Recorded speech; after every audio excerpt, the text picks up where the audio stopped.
अस्सलाम वालेकुम everyone, welcome back to my channel. तो जो आज का हमारा टॉपिक है वो बहुत ही ज़्यादा इम्पोर्टेंट होने वाला है, बहुत ज़्यादा इम्पोर्टेंट। क्योंकि आगे जो है वो पीआरसी के जो है वो एग्ज़ाम्स आ रहे हैं, स्टार्ट हो रहे हैं, और जो बेसिक मसला होता है ना बच्चों को, वो होता है अकाउंटिंग के अंदर। तो बहुत से फेसबुक के ऊपर, इंस्टाग्राम के ऊपर ये मैसेज मिलते हैं कि अकाउंटिंग को किस तरह से किया जाए। और जो प्री मेडिकल का स्टूडेंट होता है उसके लिए स्पेशली अकाउंटिंग जो है वो बहुत मुश्किल होती है पास करना।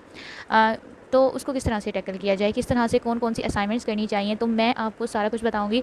और देर के बिना हम लोग स्टार्ट करते हैं आज की वीडियो। तो जो पहला टॉपिक है, पहली जो चीज़ है, हमारा पहला जो पॉइंट है वो ये है कि आप लोगों ने बुक की एक एक लाइन को बहुत अच्छे तरीके से करना है। आप लोगों को बुक की एक एक वर्ड का पता होना चाहिए कि बुक के अंदर जो वर्ड है उसका क्या मतलब है, उसके पीछे क्या कॉन्सेप्ट है, उसको किस तरह से जो है वो देखा जा रहा है। अकाउंटिंग के अंदर एक एक चीज़ को आपने देखना है, और ये बहुत ज़्यादा इंपॉर्टेंट चीज़ है। जो फर्स्ट चीज़ है वो यही है। जो बच्चे जो होते हैं वो क्या करते हैं, बुक्स को पढ़ते नहीं हैं और असाइनमेंट की तरफ भागते हैं, तो ये चीज़ जो है वो गलत है, और फिर उनको क्या होती है, फेलियर होती है। तो आप लोगों ने बुक की एक एक जो वर्ड है उसको पढ़ना है। उसके बाद ऐसी बहुत सी एग्जांपल्स हैं बुक के अंदर जो आपको करना ज़रूरी है। अगर आप वो करेंगे तो आपका जो न्यूमेरिकल पार्ट होगा वो ईजिली कवर हो जाएगा अकाउंटिंग का। ओके, तो ये जो है वो सेकंड टिप है कि आप लोगों ने अकाउंटिंग का जो एग्जांपल्स दी हुई हैं वो आपने करना ज़रूरी है। अब अगर आप यकीनन किसी टीचर से पढ़ रहे होंगे, वो आपको बताएंगे कि कौन कौन सी एग्जांपल जो है बुक के अंदर करना ज़रूरी होती है, और वो आपको निशान भी लगाएंगे इस चीज़ का। अब जो सेकंड चीज़ है ना, वो ये है कि आप लोगों ने सर दाऊद शाहिद की असाइनमेंट जो है वो ज़रूर करनी है। ठीक है, सर दाऊद शाहिद की असाइनमेंट इस तरह से नहीं करनी कि जो है आपने क्वेश्चंस को रट्टा मार लिया, अच्छा इसका ये आंसर है, अच्छा इसका नो, ऐसे नहीं करना। ये जो है वो सबसे ज़्यादा फेलियर की वजह है कि लोग जो है वो क्या करते हैं, बच्चे क्या करते हैं, वो क्या करते हैं कि वो सर दाऊद शाहिद की असाइनमेंट को रट्टा मार लेते हैं कि हाँ इसमें से क्वेश्चन आएंगे, रट्टा मार लिया उस क्वेश्चन का और उसके आंसर्स का। तो ऐसे नहीं करना।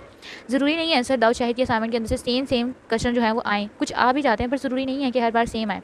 हाँ, जो उनका पैटर्न है ना क्वेश्चंस का, हाँ इस तरह के क्वेश्चन जो है वो आपके आ सकते हैं।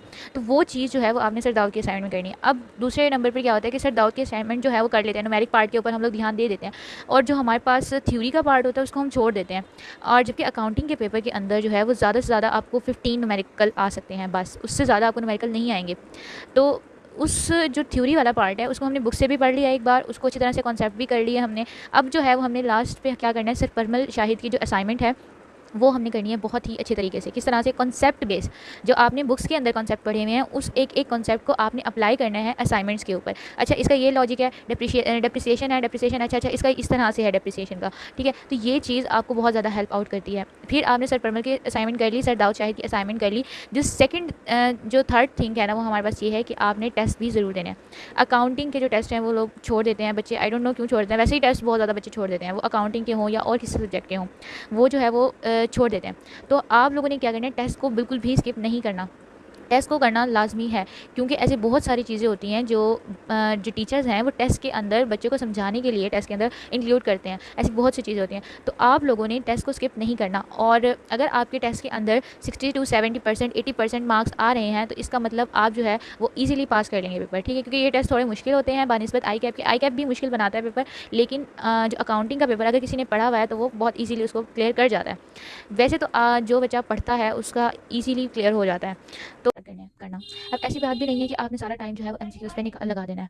आपने जो है वो पहले क्या करना है, हमारे पास आप लोगों ने पहले ये करना है कि जो इजी इजी एमसीक्यूज हैं उसको वन थ्रो के अंदर इजीली कर लें। जो आपके रट्टे वाले एमसीक्यूज हैं, जो आपको एक सेकंड लग रहा है, या फिर ऐसे कॉन्सेप्ट जो आपको इजीली याद रहते हैं, वो आप इजीली कर लें। उसके बाद जो सेकंड नंबर पे है वो ऐसे क्वेश्चन न्यूमेरिकल आपने पहले अटेम्प्ट में, पहली गो में छोड़ देने हैं। ठीक है, तो जो सेकंड नंबर पे है वो आपने क्या करना है, हमारे पास सेकंड पे क्या करना है, आपने ऐसे क्वेश्चन जिसका न्यूमेरिक पार्ट बहुत छोटा सा है, ठीक है, और जो आपको थोड़ा सा एक दो मिनट जो है वो लगता है सोचने में, फिर आपने वो करना है। और एट द एंड वो वाले क्वेश्चन आपने छोड़ देने हैं जो आपसे बिल्कुल भी सॉल्व नहीं हो रहे, और फिर आपने वो करना स्टार्ट करना है। अगर फिर भी एक दो रह जाता है, देन जो एक दो एमसीक्यू की बात कर रही हूँ मैं, ज़्यादा की बात नहीं करी, फिर आप जो है फाइनल अकाउंट की तरफ जा सकते हैं। फाइनल अकाउंट करने के बाद आप ये सोच लें कि अगर आपने एमसीक्यूज पूरे इतने कर लिए हैं कि आप लोग जो है वो सिर्फ और सिर्फ एक दो तीन चार एमसीक्यूज जो होते हैं, 4 से 5 एमसीक्यूज का मार्जिन होता है। अगर आपने इतने सॉल्व कर लिए हैं MCQs, then you go towards final account. अगर आपने फाइनल अकाउंट की तरफ आ जाना है, फाइनल अकाउंट के बाद फिर आपने एमसीक्यूज को है वो ज़्यादा नहीं देखना, क्योंकि फाइनल अकाउंट का एंड में आपके पास जो है वो 25 मिनट जो है वो बचने चाहिए फाइनल अकाउंट के लिए। अच्छा, उसके बाद आपने क्या करना है, हमारे पास आपने फाइनल अकाउंट को जो है वो सॉल्व करना है। अब जो आप सॉल्व करते जा रहे हैं, आपको ऊपर जो है वो नज़र आएगा कि जो ट्रायल बैलेंस में दी हुई होंगी आपको चीज़ें। अब ट्रायल बैलेंस में जो चीज़ें दी हुई हैं उसको, और फिर नीचे आपने देखना है कि जो हम देख रहे हैं एडिशनल इन्फॉर्मेशन में तो कुछ नहीं है। देन आपने उसको फिर सॉल्व करने के बाद इक्वल करके अमाउंट जो है वो फाइनल अकाउंट्स में लिखनी होती है। इस तरह से जो है वो आपने अपना अकाउंटिंग का पेपर जो है वो कंप्लीट करना है। वरना अगर आपने क्या किया, अगर आपने फाइनल अकाउंट पहले अटेम्प्ट किया और आपने एमसीक्यूज़ को छोड़ दिया, तो आपके चांसेस जो है पास होने के पेपर वो बहुत ही कम हो जाते हैं। ठीक है, और आप लोग जो है वो बिल्कुल 47 पर 45 पर इस तरह फेल हो रहे होते हैं। तो फाइनल अकाउंट को मैं ये नहीं कह रही बिल्कुल छोड़ दें, नहीं, आपने पहले एमसीक्यूज़ को अटेम्प्ट करके फिर फाइनल अकाउंट की तरफ जाना है। होप सो आपको मैंने अपनी तरफ से जो है वो पूरी कोशिश की है कि मैं आप लोगों को एक्सप्लेन कर सकूँ एक एक चीज़ को।